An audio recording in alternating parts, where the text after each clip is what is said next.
I did talk a bit about this, as we've heard not just today, but multiple times from many witnesses, that this is an extremely vulnerable population. Would you agree to that?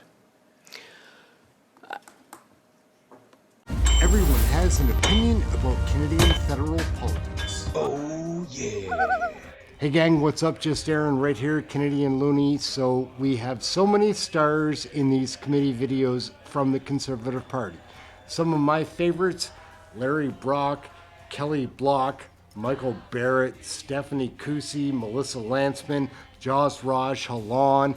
There's a long Garnet Genu, Michael Cooper. There's a long list of big-time Conservative stars, and there's a list of villains too, like MP Iqra Khalid can take over one of these meetings, snap just like that. And you never know what you're going to get from a crazy NDP MP like Laurel Collins in these committee videos. Anyways, the word is out. We've revealed in the thumbnail, in the title, what this committee video investigation is going to be about. Let's take a look. It's always wild in these committee videos, guys. Let's check it out. Let's go. Next, Dr. Ellis, please, for 5 minutes. Thank you very much, Chair, and thank you to the witnesses. Dr. Knight, I have a couple of questions for you, if I might. You talked about evidence-based treatment with respect to opioid use disorder, substance use disorder, etc. Can you tell us exactly where the so-called safe supply fits in that? What is the evidence? And if you have some, I think it's important that you table that with the committee. Thanks for the question. There are some reasons why I deliberately didn't talk about prescribed safer supply in my recommendations, and that is partly because I feel, in the reading of the evidence that it exists to date, that we don't have a clear picture of the role of prescribed safer supply. I do want to highlight that it really is an intervention that is trying to decrease people's reliance on the illicit toxic drug supply, and that there are other mechanisms to do that as well that could be considered, including what Dr. Vigo talked about in terms of that regulation of drug supply.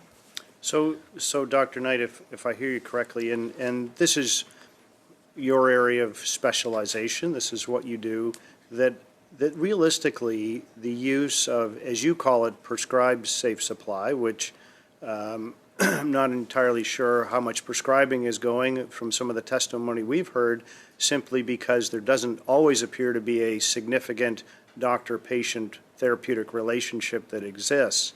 That being said, what I heard you say just now is the scientific evidence related to that is minimal. That would also go on then to consider that what we're seeing with this so-called safe supply is an experiment with a terribly vulnerable population. Is that what you see it as? I mean, yes, I agree that perhaps the intent was to save lives, but there's no evidence. And of course, you mentioned in one of your statements that it's important we use the best evidence there is. I'd like to clarify that my position is not that there is no evidence for prescribed safer supply. My position is that there is conflicting evidence. We know that there are some benefits for people who access prescribed safer supply, and we know that there are some potential harms. And so what is not clear is where that balances out in terms of risks and harms. And anytime we do any intervention, that's the question: is the balance of benefits higher than the balance of harms? So I'll just interrupt you there, Dr. Knight. And, when you look at this, again, you talked about the evidence. I think it's important that the evidence that you cite, that you table it with the committee. Would you undertake to doing that, please? Yes, I can send some evidence to the committee. Absolutely. And again, I did talk a bit about this, as we've heard not just today, but multiple times from many witnesses, that this is an extremely vulnerable population. Would you agree to that?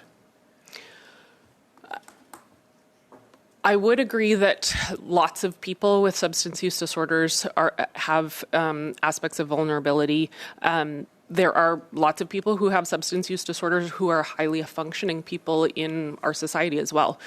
I go back to the idea that really people... Sorry, Dr. Knight, I just have limited time. The other question I would say to you is does it make sense then, without their consent, to do experiments, first of all, on anybody, but certainly on vulnerable populations and people who may or may not be impaired by substance use?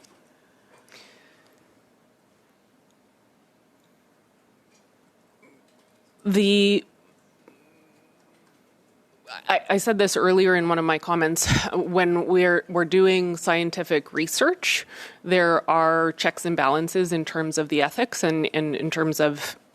Dr. Knight, there was no checks and balances in so-called safe supply. Do you think that folks who were receiving so-called safe supply consented to it being an experiment? I can't speak to the individual conversations between the prescribers and the people who receive safer supply, but it would be general medical practice to discuss the risks and benefits of any treatment with individuals. Well, I think, Dr. Knight, we've established already that many folks who receive so-called safe supply didn't even have a doctor-patient relationship with their prescriber. So how could you possibly think that they have any consent to be part of an experiment? Please, I mean, you're a scientist. I think this is basic science, is it not? I think, again, we need to go back to the idea that this brings us back to the need for recommendations on a national level in terms of what are the requirements for Dr. Knight, this is about a of... basic science experiment gone Thank wrong. you. Thank you. That's your time, Dr. Ellis. Everyone has an opinion about Canadian federal politics. Oh, yeah.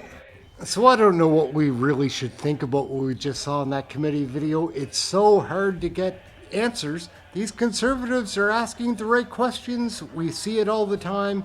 These liberals get in the way. The witnesses are never prepared. They don't have the right answers. I try to keep notes, but there's no sense. Let me know in the comments what I should think. My name's Aaron, this is Canadian Looney, and this is another Wild Committee investigation video. There are so many of them under this Trudeau, NDP, Jagmeet, Liberal coalition government. It's a total farce. We need an election. That's it. There's no more to say about that. We just need an election. Hopefully we'll get one. My name's Aaron. Like, subscribe, share, get notified, all those fun things. Please leave a comment. Love the comments. Check your next video. Thank you for watching this one. Remember to get notified for the live shows. That's worth a look. Our live shows and getting involved in the chat room. It's a good experience. Come check it out. That's it. Learn about Canadian federal politics with Canadians similar to yourself. That's it. My name's Aaron. Canadian Looney. Catch you next video. Thanks for watching this one. Everyone has an opinion about Canadian federal politics.